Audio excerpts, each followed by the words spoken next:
Welcome to the Cinematic Flashback Podcast. Get ready to hop into the Wayback Machine as we journey through the wild, bold, and unforgettable films of the 1970s. Each episode, we'll break down a classic movie or a forgotten gem by exploring the who's who of each film, dive into the premise and plot, and wrap things up with, does it still groove, or did it skip a beat? I am your host, Chuck Bryan, and today we are discussing Robert Altman's take on the Western genre. 1971's McCabe and Mrs. Miller, starring Warren Beatty and Julie Christie. And writing beside me is my co-host Matt, because just like McCabe, he's a fancy-talking son of a gun, but trust me, you'll want him on your side. Welcome back, Matt. Well, it's good to be back. I want to mention that we actually got this one as a recommendation from a coworker of mine. His name is Jeff Penano, and he was very interested in us reviewing this film, and I'm really glad that he suggested it. So keep those suggestions coming in, because you guys are really letting us know about films. I don't think either one of us have ever seen this film before, which is quite unusual. This was new. The other film that we've done that was recommended to us was also Don't Look Now. It was. Again. It was recommended by my good friend and radio personality, Carrie Doherty, who appears on the radio and also has her own website and appears on podcasts now and again. We tried to get her for this podcast, but she was unavailable. Yeah, it just didn't work out for it. I have gotten two recommendations. One is from my friend David Wright, a.k.a. Deaf Dave. He has recommended to us Richard Lester's The Three Musketeers, and my coworker and your former coworker, Aaron Mullinax, has recommended to us Superfly. Oh, that's funny. That'll be great. It's going to be great. It's going to take me out of my normal genre, but I'm also trying to coordinate to get her on the show to talk about it with us, because she's a really neat person, and I think she would bring a lot to that discussion. Oh, for sure. For sure. We should definitely, if she's listening, Aaron, you got to make it happen. Come on with us. We'll be nice. So yeah, like you said, if there's a film that we should talk about, let us know, because we're looking and we're just going down a list of movies that we have. And as you see, we're not afraid to reshuffle our lineup just to make something happen. So normally at this part, I'll play the trailer. However, the trailer for McCabe and Mrs. Miller had no dialogue. It was just music from the film overlaying the visuals. So instead, I'm going to play a scene from the movie. Mrs. Miller has just arrived into the town of Presbyterian Church, and she is about to make McCabe a very interesting proposition. Listen, Mr. McCabe, I'm a whore, and I know an awful lot about whorehouses. And I know that if you had a house up here, you stand and make yourself a lot of money. Now, this is all you've got to do. Put up the money for the house. I'll do all the rest. I'll look after the girls, the business, the expenses, the running, the furnishing, everything. And I'll pay you back any money you put in the house, so you won't lose nothing. And we'll make it 50-50. Excuse me, you know I already got a whorehouse operating. You can't call them crib cows whores. I'm talking about a proper sporting house with class girls and clean linen and proper hygiene. Well, I don't think you're going to find my clientele up here too interested in that sort of thing. They will be once they get a taste of it. I'm telling you, with someone up here to handle all them punters properly, you can make yourself at least double the money you make on your own. What makes you think I ain't thought of that already? Them tents, you know, it's just temporary. What do you do when one girl fancies another? How do you know when a girl really has a monthly or when she's just taken a few days off? What about when they don't get their monthlies? Because they don't. What do you do then? I suppose you know all about seeing to that. And what about the customers? Who's going to skin them back and inspect them? You going to do that? Because if you don't, this town will be clapped up inside of 2 weeks if it's not already. What about when business is slow? You're just going to let the girls sit around on their bums? Because I'll tell you something, Mr. McCabe. When a good whore gets time to sit around and think, 4 out of 5 times you turn to religion, because that's what they was born with. And when that happens, you find yourself filling the bloody church down there instead of your own pockets. Now, I haven't got a lot of time to sit around and talk to a man who's too dumb to see a good proposition when it's put to him. Do we make a deal or don't we? Matt, do you have a favorite Western? I do.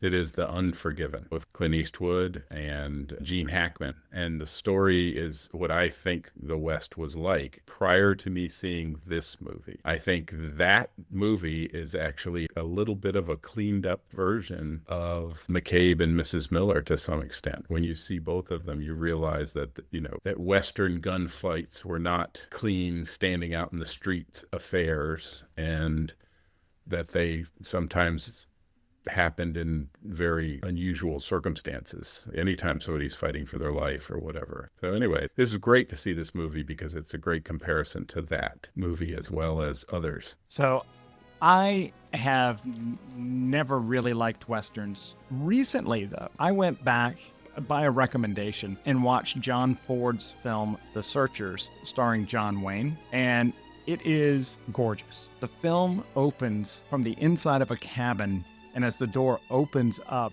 you just see this great expanse of desert. To bookend that, at the very end of the film, the door is closed. And it's such epic scale. It has like a large musical score.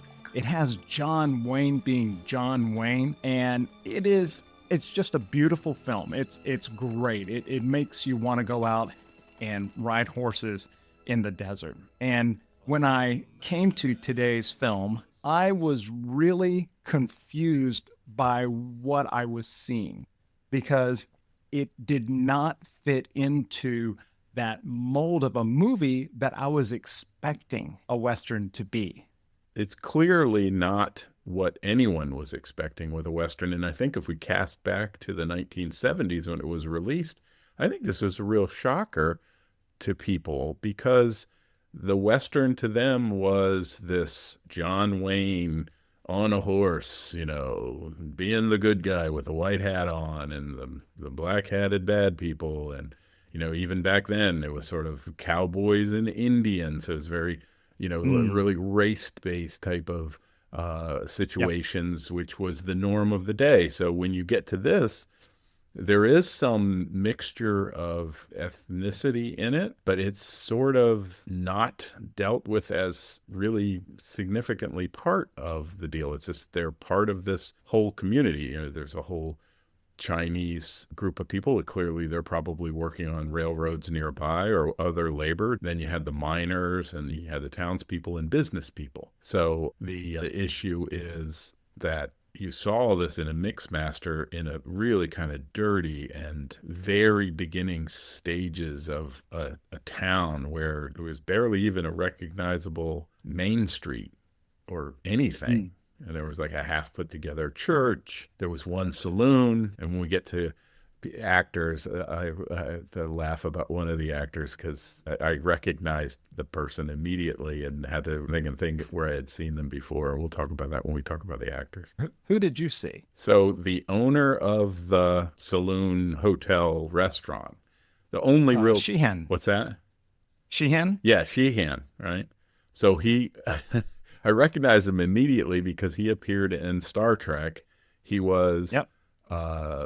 I forget what role he played in Star Trek. Mr. Odo. Mr. Odo, and he was, his name is Rene Auberjonois. Anyway, I just thought it was so funny because I recognized his face immediately, and I was like, oh my gosh, that guy I thought that was his first role. But when you go back and look at these people's IMDb, and you see that they appeared in lots of different things, and it's just funny that he's noteworthy in that. I just thought that was amusing. There was a lot of stars in this movie, a lot. There was another Star Trek connection to this. Was there? And yes. So the actor's name is John Schuck. And if you remember the man at the very beginning of the film who is walking down the stairs and he's wearing his white outfit. Yes. He played the Klingon ambassador in Star Trek 4 and in Star Trek 6. That's hilarious. And that's so funny. There's a couple of the other actors in the film also were in Star Trek in minor roles, but it always comes back to Star Trek. I'm telling you, it was funny. And then, of course, I guess I'm not sure if we're talking about it now, but Shelley Duvall appears in the film. Yeah. She plays I think, a very interesting role as a mail order bride. Yeah. And then, tells a bit of a story. And then there was, obviously, Julie Christie we had. Right. Julie Christie plays Mrs. Miller. She does it great. Do you remember job. where we saw her last time? Yeah, she was in Don't Look Now? Yeah. She was that was a very risque film. I don't know if you came across this, but when they were filming this movie, Warren Beatty and Julie Christie were an item. They were dating. And shortly after this film was when Don't Look Now was made. And I believe that I had mentioned in that episode that Warren Beatty flew to England to try to have the scene removed from the film. That's right. Isn't that funny? Yeah. A whole podcast callback going on here. I think it's a first for us, maybe. Nice job. Nice job. That's great. Well, she was great in this movie. I mean, obviously, she's a wonderful actress, and she does a great job playing this role, which is a complex role. At first, it seems fairly simple and straightforward, but as the film progresses, more about her is uncovered, and it's very interesting.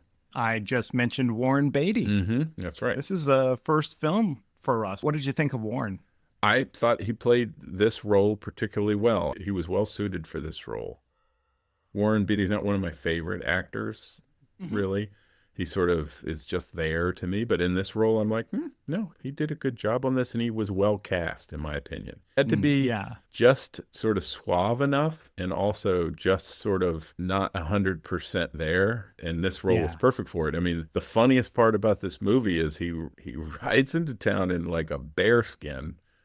He stops in the pouring rain, opens this goofy box that's on his a hat box. On his hat box that's on his his pack mule or pack horse, and puts on his goofy bowler hat, which is obviously it's beaver and it's a really nice hat. It's obviously kept in very good condition, but the rest of it is a mess in this giant bearskin coat. It's just hilarious. It was just so funny.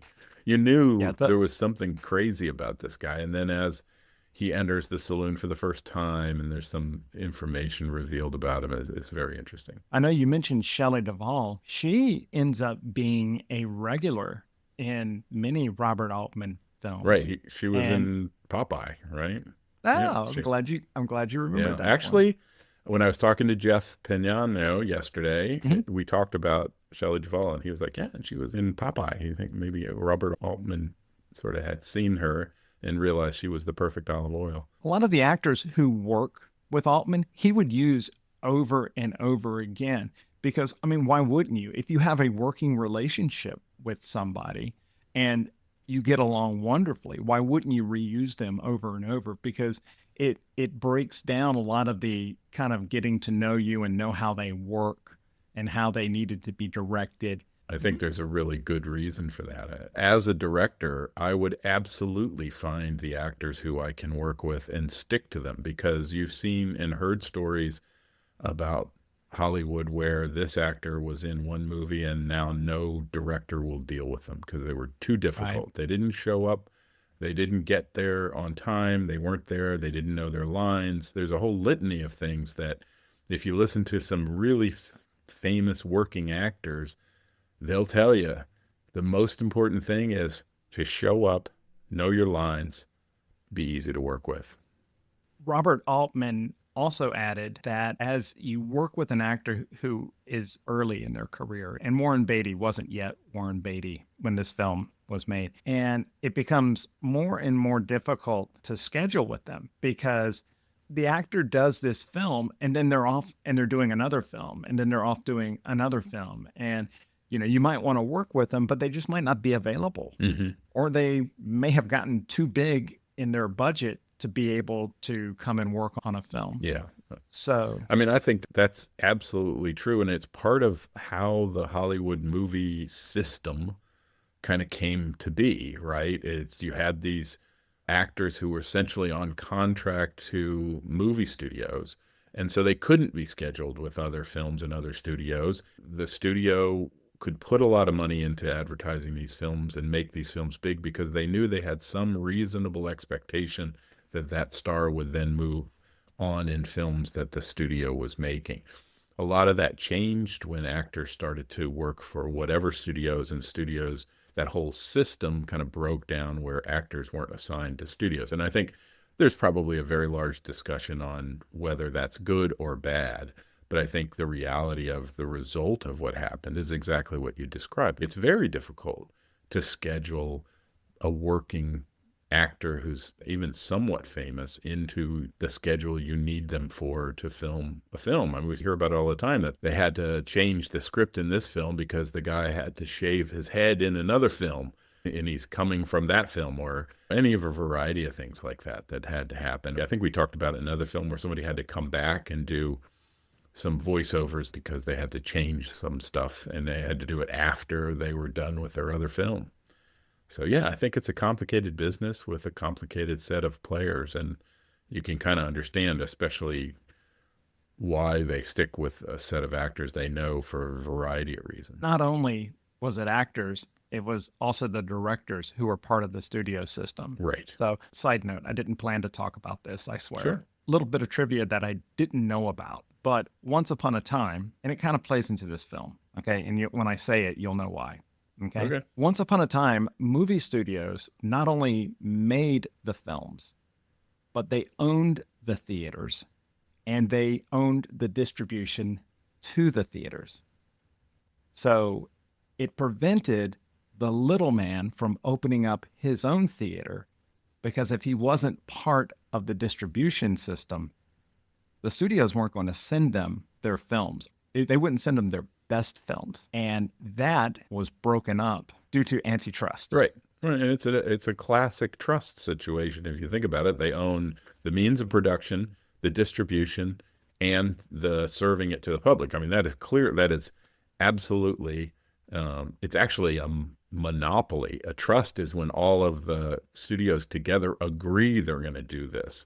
All of them did. And they all did. They all had their own studios. Right. They had their own distribution systems. Well, I can relate to this because even the remnants of that system were around, because there were definitely what we used to call, I guess, first-run theaters and kind of second-run theaters. So there's certain theaters would get the newest of the new, and other theaters would get something that's been out for a few months, and they never got the first-run movies. So, and that was sort of, I think there was some level of, hey, you know, you've negotiated not a great deal with us, so we're going to give you the not such great, these films aren't available to you. So they did all kinds of things trying to keep a hold of that kind of, that stuff. I mean, I think we have a great theater in Norfolk called The Narrow, which shows all kind of offbeat films and things like that, but it's a totally independent theater. It doesn't have anything to do with any company, large company or anything. It just tries to get films in that people want to see, and of course it concentrates on older films. So if you ever go into a town and you see they have a movie theater, and that movie theater is called maybe Paramount, or maybe it's called The Fox, those were probably once upon a time actually owned by Paramount Pictures or 20th Century Studios. Right, sure. And every little town had them. I mean, we all have to think back in time. I mean, remember, before television and even before radio, you had this newsreels that came out before the movie disseminating information. So, yeah. Okay. Anyway. Well, I said it kind of dovetails into our story today. And so let's start talking about McCabe and Mrs. Miller. Sure. So the first thing that I wanted to talk about was the town of Presbyterian Church. And you had talked about how at the beginning, McCabe is writing in. There's one thing about that really stood out to me. That we're in the Pacific Northwest, so we're not in the desert. We are in an area that gets lots of rain. And in this film, there's lots of rain and there's lots of snow. But one of the things that I noticed was when he first rides in, there are not many buildings that are there. But as time goes by, you notice that this town is being built up literally while they are filming the movie. I totally agree with you on this, and it was one of the interesting parts about this film is you're not led down the path of watching them decide to build this other, and this building is built. You hear some echoes about why some tents weren't put up and why this had to happen, but you really aren't privy to the fact that this town is burgeoning. Right. It's really starting to grow, and there's a lot of bustle in the new saloon, and, you know, we know who's involved in that and things like that. But it wasn't sort of like you had to notice that what was going on. And I think it's charming part of the film is they're just like assuming you're not stupid. You can see that this is what's happening and we're going forward in time. Although there's no I mean, you see the seasons change a little bit. It goes from rain to snow and ice and things like that. Something that was similar to how the Poseidon Adventure was filmed. This film was shot mostly in sequential order. So that's why, as the film progresses, you see the town being built. In fact, Altman had the construction workers dress in period pieces so that as they're filming, they could literally be working in the background building something. Isn't that And funny? it would look normal to it. That was that's great use. That's genius. So the last thing that I kind of wanted to point out was the Presbyterian Church. It seemed like at first it was central to the story, but it really wasn't. It's the one building that's always under construction and ultimately never seems to get finished. And this is, again, why one of the reasons I think this is much more realistic about how it was. A lot of these buildings got to good enough, right? What I'm saying is that by the end of the film, all the buildings have their signage on it. And then McCabe goes into the church at the end and it's like all helter-skelter. Yeah, guys sleeping on the floor. It looks nothing like the inside of a church. And you're like, okay, maybe nobody was helping the Reverend build this. And I don't want to speak too much more about this, but I mean, it was just like, it surprised me at the end that was, it wasn't any further along. Yeah, I think that was accurate for the period, because I think the real church devotion and church going kind of went with when the more civilized people followed in these early,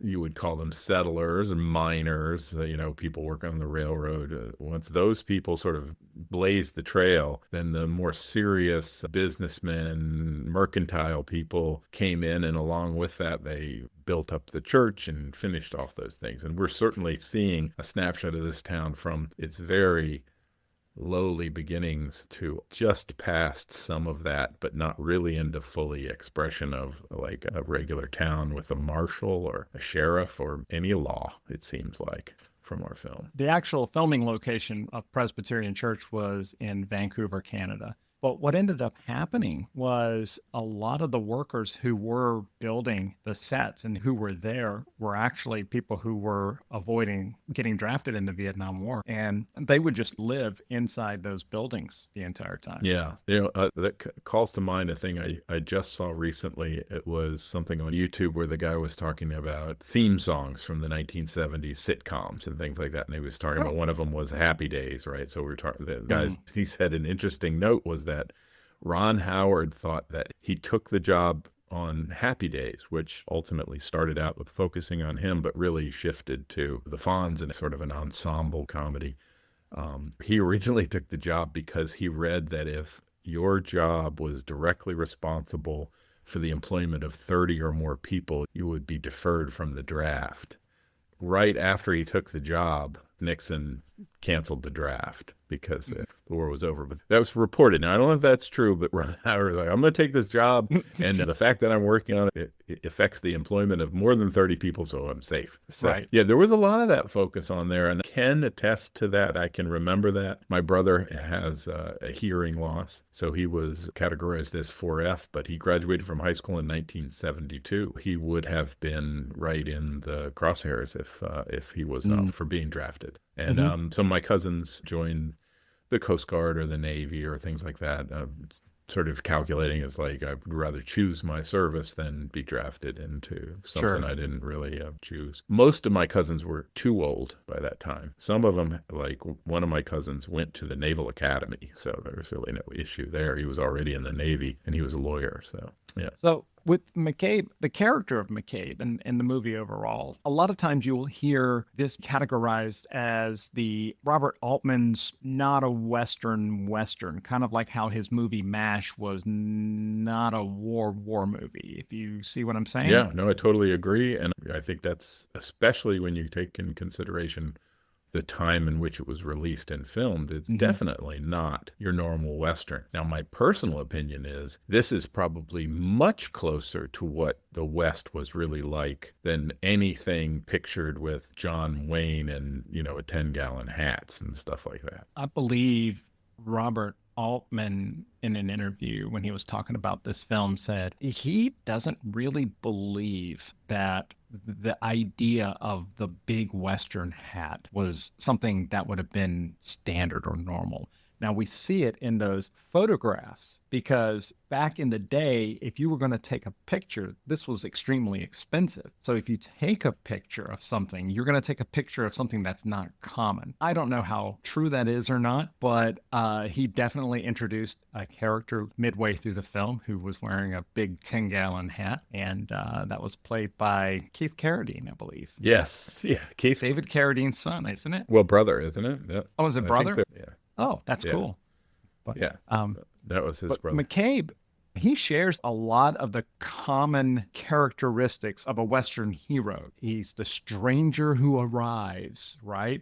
And he wants to remain as independent as possible. He doesn't want to join forces with Sheehan. He conflicts with the outside forces, such as the Harrison Shaughnessy Company, when they want to come up and control not only the mining, but they want McCabe to sell his interest in the town as well. And the film, it ends with a gunfight. It's not like a gunfight that you may have seen before, but there is a gunfight at the very end. Yeah. Yeah. I think the interesting part about the Warren Beatty character, too, is that he's really an enigma when he comes into town. So he goes to this guy, puts on this fancy hat in the pouring rain, then he goes into this saloon. And clearly he's some kind of card sharp because he pulls out his own cloth to put on top of the table and he starts to play cards in the game. And McCabe is already working the room, right? Yeah. You notice he's giving everybody drinks. Yeah. But he never really drinks himself. No. So it's like, okay, you see what he he's does doing this there. negotiation where he's like, it's $3 a bottle or something. And the guy's like, well, I'll go for 50 with the, and he basically goes into the negotiation. And the end of the negotiation is it's a great deal for all the people that he's playing cards with and really not much for him. He's still paying $2 a bottle for the drinks that he's paying for. And all the other people are getting the same deal. In other words, he basically negotiated for them. But yeah, you're right. He was trying to build some friendships and things like that. Someone, I think it was Sheehan, recognizes him as John McCabe. And once upon a time, he went by Pudgy and he shot a man with a Derringer. But, McCabe never says his name. He never really confirms that he is who they think he is. So he's still playing it mysterious. But I have to ask a question. And this was one of my problems that I had with the film. Did you have a hard time hearing it? Yeah. This was a major criticism. Was of the it? film. Okay. In fact, Pauline Kael, when she was reviewing the film, Pauline Kael loved the film, but Rex Reed saw it prior to, and he was just ripping it up and down because he couldn't hear. I didn't realize that this was part of Robert Altman's style. You notice you hear what you need to hear, okay? But he layers conversation on top of it because it does bring this sense of reality. It's not like I talk and then you talk. We sometimes are talking over each other, and this is real. This is like how people talk. Sometimes, I'll mumble to myself or I'll kind of go off and say something. I think McCabe repeats certain things all the time. Like he says, I know what I'm doing. I know what I'm doing. I'm a businessman. I know what I'm doing. It's like this mantra, like I'm good enough, I'm smart enough, and gosh darn it, people like me. And he just keeps repeating these things over and over. But he also tells some pretty funny jokes along the way as well. Yeah. I think it's also interesting how Mrs. Miller is introduced to the film and her gang of professional women. Well, let's say that this film, part of how McCabe is trying to make money. So he finds out that the people who are owning the land opposite of where Sheehan is up for development. And he not only is going to build a gambling hall, but he also wants to have a brothel. And he goes to the local town and he gets these three, he calls them chippies, but I think he buys them for like $200 at the top. And it is what it is, right? But Mrs. McCabe wants to set a proper Sporting club. club. Which is an English euphemism for a brothel. I did not know sporting that. club. A proper like that. sporting club. But she's introduced and she's brought up on a steam engine. That was really cool. Yeah, that was the craziest thing. She had to ride that steam engine. But she did bring with her associated ladies. And I don't know if she was called up by McCabe, sort of solicited to come up and bring the people. It was sort of left like she just shows up and... Did you notice that when he was in the town of Bear Claw and he's negotiating, Mrs. Miller is there and she gets up and she closes the door. She's never really drawn attention to it and it goes by really quick. but she's in the building with an open door behind I don't know what he is. Is he a pimp or, whatever? He runs the saloon, so clearly he's, the guy. Yeah. So. Yeah. So I think she saw what McCabe was trying to do, and she saw the opportunity for herself. Right. And she does a great job. She knows she makes a great statement about her capabilities and why he should work with her. And he was silly to not jump at it, in my opinion. And he sort of hemmed and hawed around it, but it seemed to still happen. But there was no absolute agreement, I thought, then, which was also interesting because it sort of just evolved. And she clearly knew the business better than he did because she made it into a much more successful endeavor. And we listened to that scene at the top of the show. She knew things that, come on, Matt, you and I would never have thought about the things she thought about. Right, yeah. So obviously she knew her trade very, very well. But what I would like to point out, she was not like women in traditional Westerns. So she wasn't the genteel lady who has come from out back east, and she's coming here to bring order and morality to the town, right? Yeah. And she's not really the prostitute with the heart of gold, She is equal to McCabe in this film. So if McCabe is the businessman, she is his partner. She is his equal. I would dare say she probably has more business acumen than what he does. For sure. Absolutely. And in every respect, she was superior to him. And it's probably one of the things that is one of those interesting things that come out in a film that, we see these traditional roles, the men and the women, and then you realize in this particular situation that he wouldn't be half the success he was if she wasn't around, because running that the right way with the right people, setting the prices correctly and all the other activities and also the acclaim, because obviously people are right. And we see the cowboy who rides in because he hears there's a high class bordello sporting club here in the town. And he's going to ride from miles away and take all of his money, and spend it all because he does, which is also he's going to wear holes in his socks staying in that brothel as long as he does. He is hilarious about all of that. And he's a great sort of comic relief, but it does show how significantly successful she is. I believe that her business sense drives the town's success more so than McCabe's rugged individualism. Absolutely. There's one scene where he's complaining that, everybody is not coming into his saloon because they're all off at either the bathhouse getting cleaned to go to the brothel. And she walks up and she opens up all the money that he has made. He said, while they weren't able to buy any of your whiskey, they did take baths in the bathhouse that you own.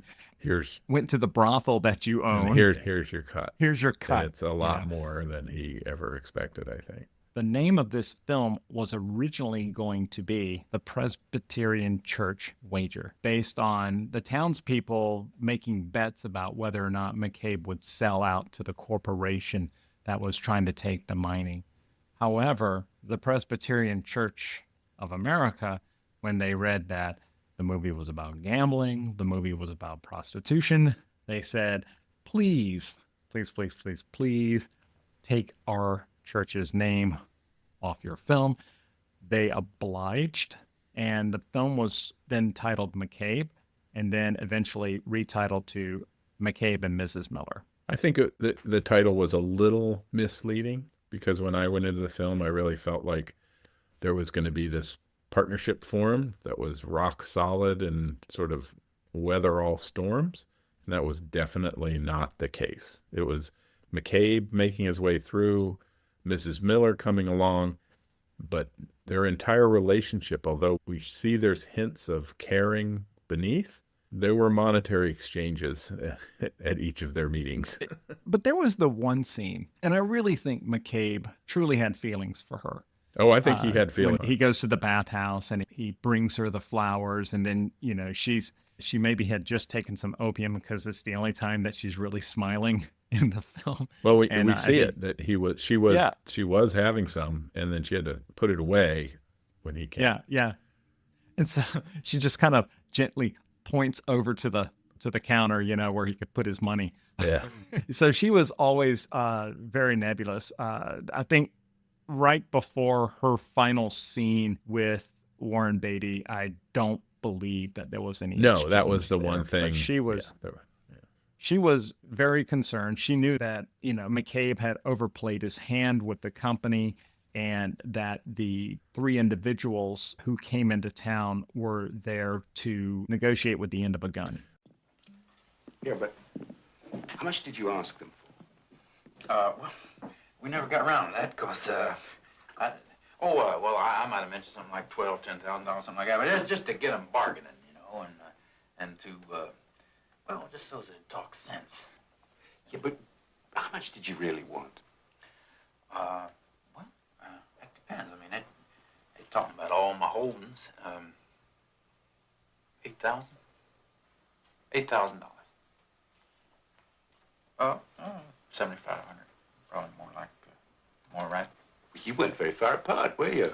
Oh, hell no, that's what I'm trying to tell you. You see, and I don't know what to mean by all my holdings. I mean, all my holdings.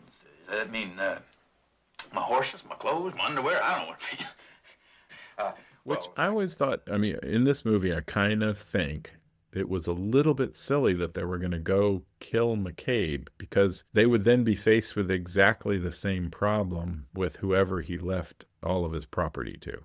No business would think it was better business to murder people in the street, no matter how awful the business is. You're making the exact same point, I think, that William Devane's character made, the lawyer. Yeah. Now, you take that there company, Harrison and Shaughnessy. They are stockholders.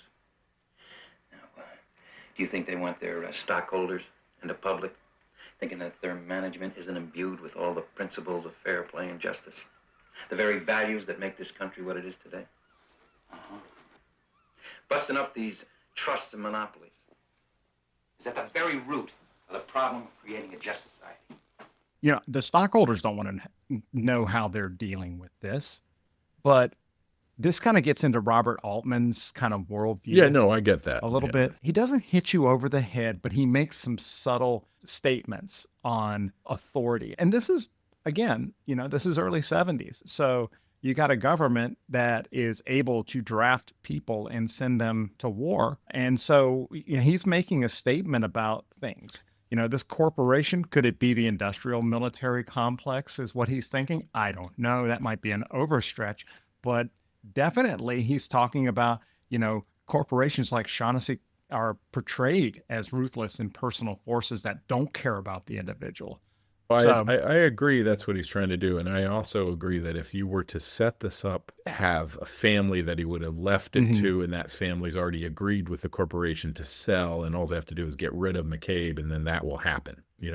To me, that's a much neater deal than just murdering a guy in the street and then saying, okay, we're going to take over. From who? You got to get it from, it's in probate. I mean, even in the West, it had... McCabe was too much of an individualist. He should have gone in. He really should have worked with Sheehan at the very beginning to kind of form a block. I think they would have had a stronger hand to deal with the Sheehan folded in about immediately. So folded like a wet blanket. No, but I agree with what you're saying about the whole that they're trying to portray this sort of soulless, horrible, large corporations. Or remember, we're talking about the 70s. We just came out of the 60s. Yep. All of that rings absolutely true. And like I said, if you were to try to make it more realistic in terms of a house of cards that all you have to do is gently kick one card and everything falls your way, that would have taken a lot more time in this film, and it wouldn't ultimately have been worth it.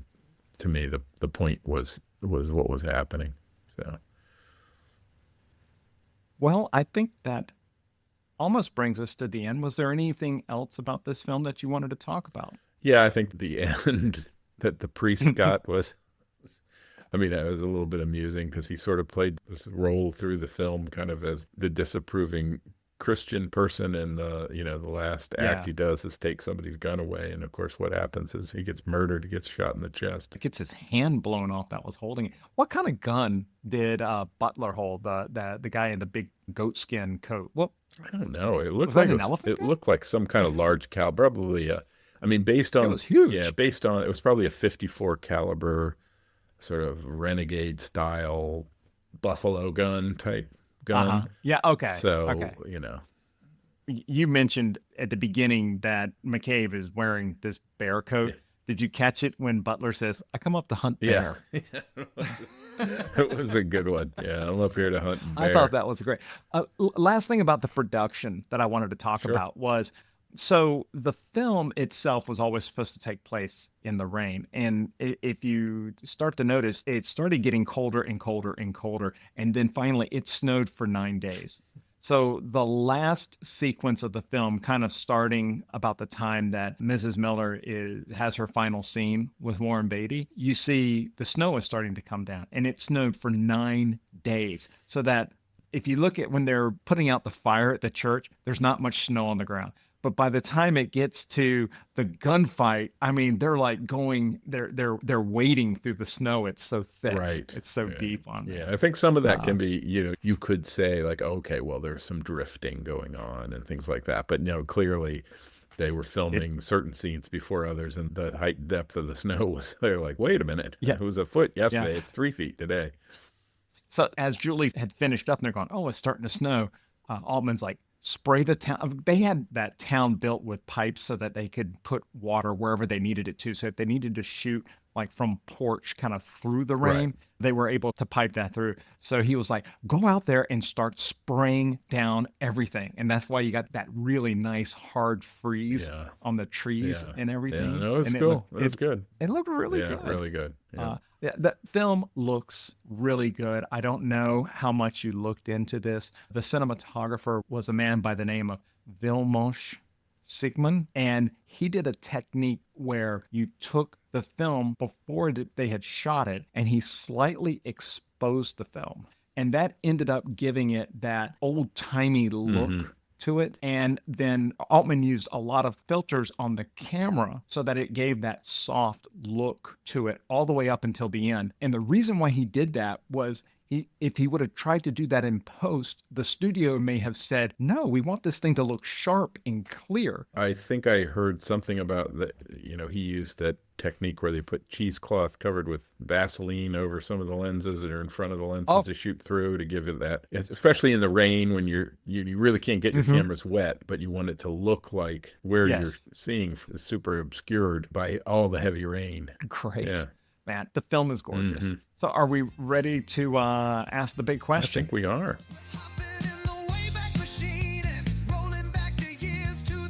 Matt, does McCabe and Mrs. Miller still groove, or did it skip a beat? So I can't say whether it's still grooved because I didn't see it in the 1970s, but I will say without a doubt that this is a movie that grooves. And so I must assume it grooved back then because it still grooves now. For me, McCabe and Mrs. Miller definitely still grooves. As I said, it really subverted my expectations of what a typical Western could be. And I think that Altman's unique take on this genre, there's a gritty realism and melancholy that really helps you to redefine what can be a Western. And something we didn't speak about, but it was the most surprising element of all. And that has to be the music of Leonard Cohen. On paper, his songs just don't seem like they would fit a Western. But in this film, it infuses it with such a deep sense of melancholy and inevitability.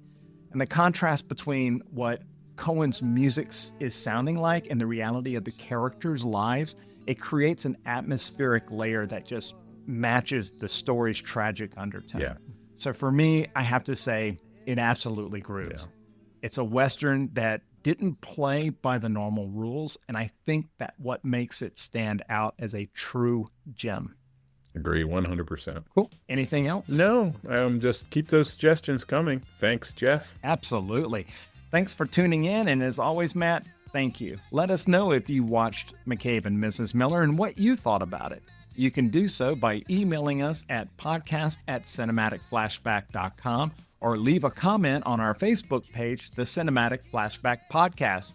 You can also find us on X. Our handle is @Back270sMovies. And that is where you can send us movie recommendations. And please be sure to subscribe so you don't miss an episode. The best way you can share the show is to recommend us, and we deeply appreciate the feedback that we have received, so keep it coming. Also, we're trying to build the show, and we would deeply appreciate a review on the platform you are listening. If you enjoyed the show, please give us a 5-star review so we can reach more listeners. So join us next time as we take the Wayback Machine to the 70s to explore another film from that decade.